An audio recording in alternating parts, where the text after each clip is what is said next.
Yo, what's up, guys? We're back again. MMA Prediction Guru here for odds.com, Odds HQ, giving you the full betting perspective for the White Contender Series. This one is week 4 of the 2020 season. So we're going to get right into it. The first fight of the night. It's a pretty good fight. Collin Huckbody taking on Kryon Bowen. And Huckbody's fighting out of Jackson Wink. His opponent, Kryon Bowen, he's fighting out of Family Combat Fitness, which is a lesser-known gym in Arkansas. And Huckbody, 25, 7-2 record, 4-fight win streak.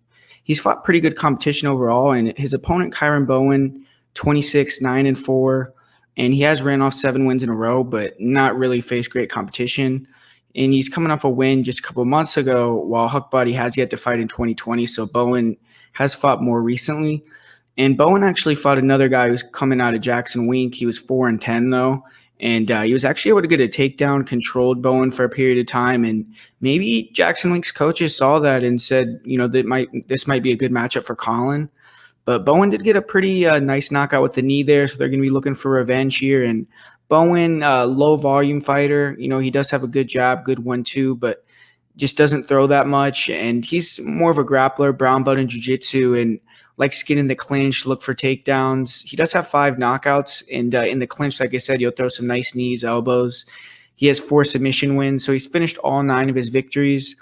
But his takedown defense isn't very good, and he does accept being on bottom. So I do kind of see Huckbody taking him down, and off of his back, Bowen doesn't look the best. He has been submitted by rear naked choke 3 times. For Collin Huckbody, more of a grappler, and he's big for the division, though. Long, lanky, good jab, good lead hook, and then he'll shoot it on the legs after. Kind of just uses his striking as a distraction.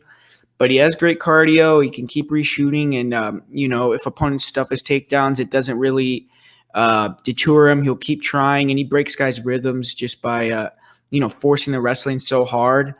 I have seen him, out-wrestled by guys that are a little bit stronger, more explosive than him, like Bevon Lewis, who we see in the UFC, for instance.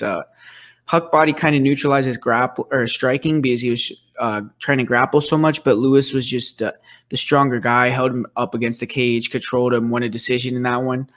But I would say in this fight, once Huckbody can get on top, he's an aggressive passer, really good arm triangle, good ground and pound. He just slowly chips away at you. And I feel like he has good cardio. He's a tough guy, and I think that he's just the superior grappler to Kryon Bowen here. I think that once he gets to the ground, he'll probably be able to start wearing on him. Bowen hasn't really fought anyone, so I think that he's going to be in maybe for a bit of a rude awakening here. If he gets extended past the first round, if it's a hard fight. So I feel like Huckbody should get the win here. And looking at the odds with Huckbody, he actually opened, I believe, like minus 155. Now he's minus 165. So he's hovering around the same thing here.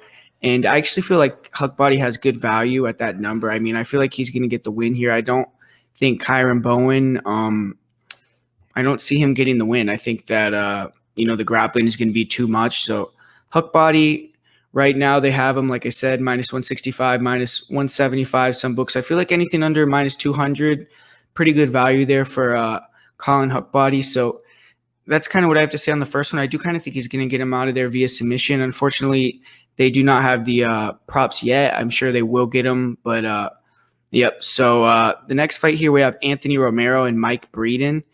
And this is a good fight because Mike Breeden, he's a guy who's a veteran, 8-2. He's fought in LFA. He's fought in some, pretty good promotions. And his opponent, Anthony Romero, undefeated, really touted guy. He's fought people with really good records throughout his career as well. He's, tested himself. He's won titles on the regional scene. He's kickboxed and won kickboxing titles in Canada. And he's also, Pan Am's gold medalist at, BJJ Pan Am's. He's a black belt in Taekwondo. So I think he's a brown belt in jiu-jitsu as well. So he's like a pretty, well-rounded guy that can do it all. And he's facing kind of a pure striker in Mike Breeden. Breeden did have a highlight reel knockout in his last fight. He's training over there at Glory MMA. So I do imagine his grappling is getting, a little bit better as he progresses over there. But Breeden, tough dude, scrappy on the feet. He has good movement, good distance control. He can, keep the range well, throw really nice kicks, and he's dangerous. When he gets hit, he's willing to throw down. He's a tough guy.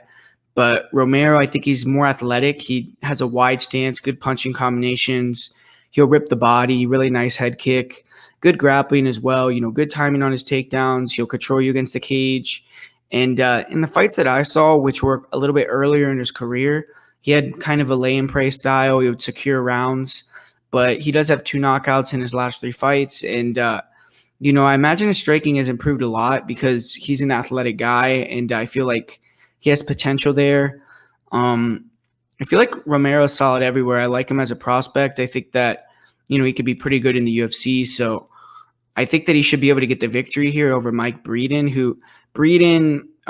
he's fought some good fighters. He does his thing in the striking realm, but I think Romero is going to be able to get it to the ground potentially, or even on the feet. I feel like Romero may be able to close that gap, jam those kicks and, make it more of an ugly striking fight, win that way. I just feel like Romero is a little bit better everywhere. At -150, I like that line. I feel like he is a polished guy, undefeated, good round-winning style, along with having finishing ability as well. And Breeden, he is dangerous. Obviously, he could potentially get another flying knee knockout, land a big kick, turn the lights out. But I feel like Romero should be a bit of a bigger favorite here. I don't think it should be that close. So kind of like the same as Huckbody. I feel like anything under 2-1 is pretty good value there for Anthony Romero. So I'm going to go with Romero here. I think he's actually going to be able to get it done inside the distance here. He potentially could win a decision, but I think he's actually going to be able to finish it. So next we actually have a fun fight. I think this is a UFC caliber fight.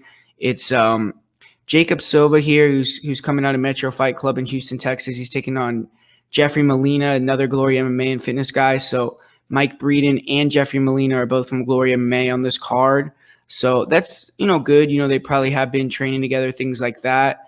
And, it is a flyweight fight. And Molina is 23 years old. Silva's 32 years old. So right away, that kind of jumps off the page at you, especially for 125. Looking at their records, both guys haven't really fought many fighters of note. For Molina, his last win was his best win over the 11-6 Kenny Porter. Jacob Silva, he has defeated a 4-0 opponent in his pro career. He's defeated Roberto Sanchez on the regionals or in his amateur career. But as a pro, he's never fought someone with more than 7 fights. And, as their styles go, Jeffrey Molina, more of a movement guy, good movement, distance control, stance switching, long punches, but really prefers to kick. Calf kicks, body kicks, high kicks, good grappling, and decent, tie clinch, good knees, elbows. His double leg is pretty good takedown defense. And on top, he works well, good control. He'll take the back. And the worst part of his game right now, I'd say, is probably getting stuck on bottom. But he's hard to take down. He's flowy, and, he keeps the range well. But sometimes can, overextend or come in on like a big flying knee or a big kick and get taken down off that. But he's young, he's composed, he's been in the gym training since he was I think 14 years old over there at Glory MMA, and, competed in kickboxing as well. He's, an experienced guy, even though he is young and doesn't really have a lot of wins or a lot of fights on his record as an MMA fighter. But Jacob Silva, obviously 32, he's a little old for flyweight, but man, the nickname Little Animal serves him right. On the feet, he turns up, man, comes forward, throws bombs. He has some technical straight punches, short hooks as well, but kind of a technical brawler. He kind of just forces the brawl, good knees, decent kicks as well, good high kick. And, in this fight, his path to victory is going to be to try to cut off the cage, make it a phone booth type of fight, and take Molina out because he definitely has big power for that division. I mean, he can knock you out with one shot, and for 125, that's not something that's not something you see that often. And his grappling is pretty good as well. I mean, decent takedowns, and his takedown defense is pretty good as well. I mean, he can get taken down though, which I kind of I feel like Molina may be able to exploit that with this type of fight. But he does have a good guillotine. His get-up game isn't the best, but he's a beast, man. I mean, if he sees the opening, he'll go for the kill. If he gets on top of Molina, that could be a big issue for Molina. And Molina has the plus skills everywhere, though. He's probably the better fighter. His striking, his movement is sleek. He's fluid. He can mix it up, get takedowns. I feel like he could win a decision here, or Jacob Silva will be more likely to get a finish. Molina is the biggest favorite on the card here at minus 200. And I mean, at that number, I would say it's a dog or pass fight. I feel like Silva should be a little bit closer lined on that. I don't think that Molina is warranted as a 2-1 favorite because I think this is one of the closer, better fights on the card. So it's a dog or pass for me on this one, but my pick is going to be Jeffrey Molina, and I probably won't touch it. I mean, I think Jeffrey Molina, he's Mexican. He's been training for a long time. He has that heart. So I don't think Silva will be able to break him maybe like he has his other opponents, and maybe Molina would just be able to get a couple well-timed takedowns to squeak that decision. So pick's going to be Molina, but not super confident on this one.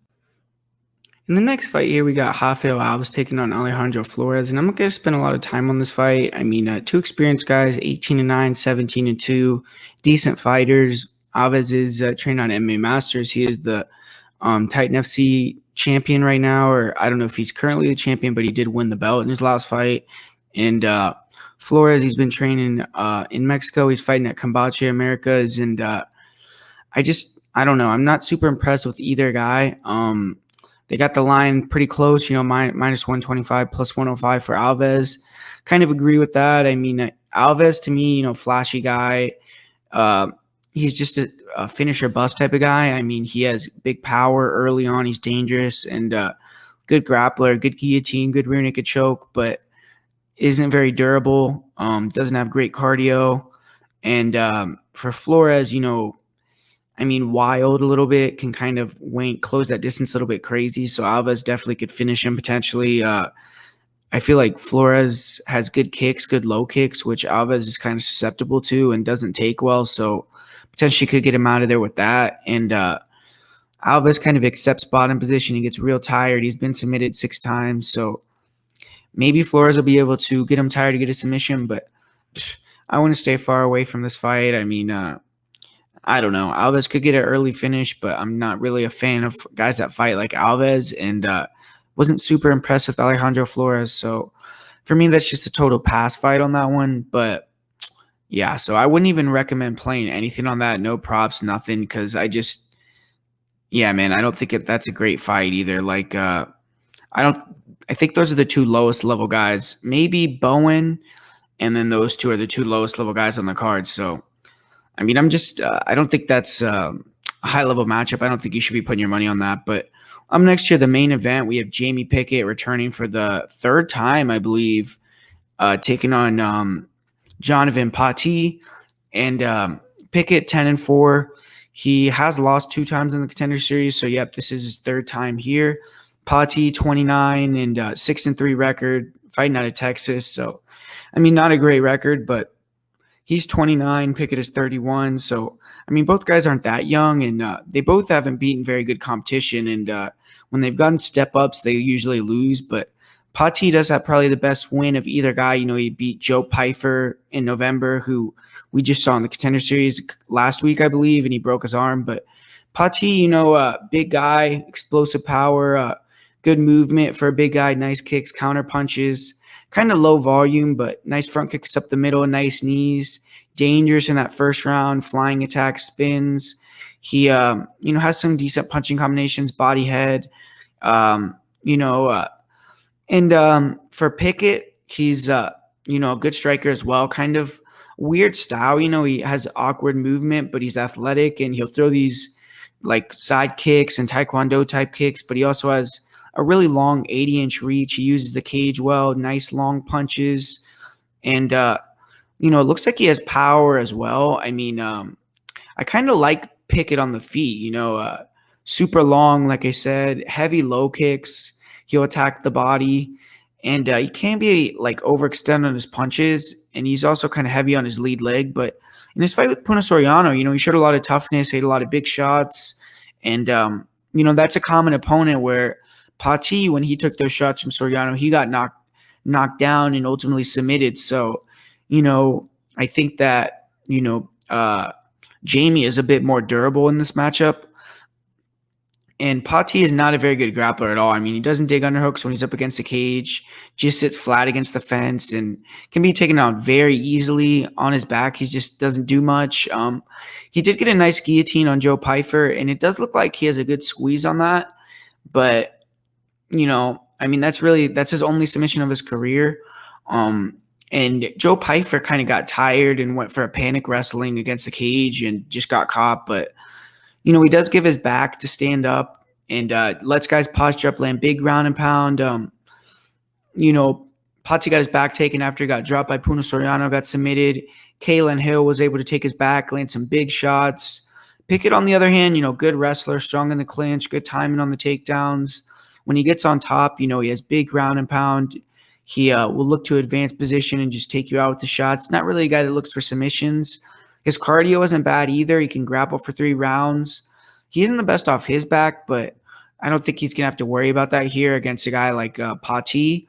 Pickett, in my opinion, should get the win here. I think he's a pretty good fighter, to be honest. A long guy, plus athlete, fast hands, sharp hands, good kicks, good chin. His defense could use improvement, but he can take it right now. His volume is going to be higher than Pati's, especially as the fight goes on. Pickett just needs to stay long, use his range, the jab, the straight kicks. And when Pati wants to close that distance, make it a brawl, clinch up, push Pati against the cage, work some takedowns. And Pati starts to get tired. I could see Jamie, catching a shot on the feet and finishing him or taking him down on the ground, finishing him with ground and pound. I think, Pickett is being brought back for a third time, not because the UFC, wants to use him as an opponent, but because they see him as a guy that could potentially be in the UFC and do good. So, I think Pickett should get the win here. I think that he's better than Pati. Just has to be weary of that first round. And the line for Jamie Pickett, he is minus 150. They got Jhonoven Pati at plus 130. I kind of agree with that, but I feel like Jamie has some value there. I might actually put a bet on Jamie Pickett personally, just as a straight bet. And then the parlay that I'm going to recommend is going to be Collin Huckbody and Anthony Romero as the parlay. For Jeff Molina and Jacob Silva, like I said, I mean, maybe a dog or pass situation, but I'm going to pass. And then for the Flores Alves fight, I definitely don't want, my money on that at all. So going to be a total pass on that one. But there you have it, guys. Full betting consensus for Dana White Contender Series 2020 Week 4. Thanks for watching. Make sure to stay plugged into all the other content on the channel. And let's make some money here and have fun watching some fights on a Tuesday.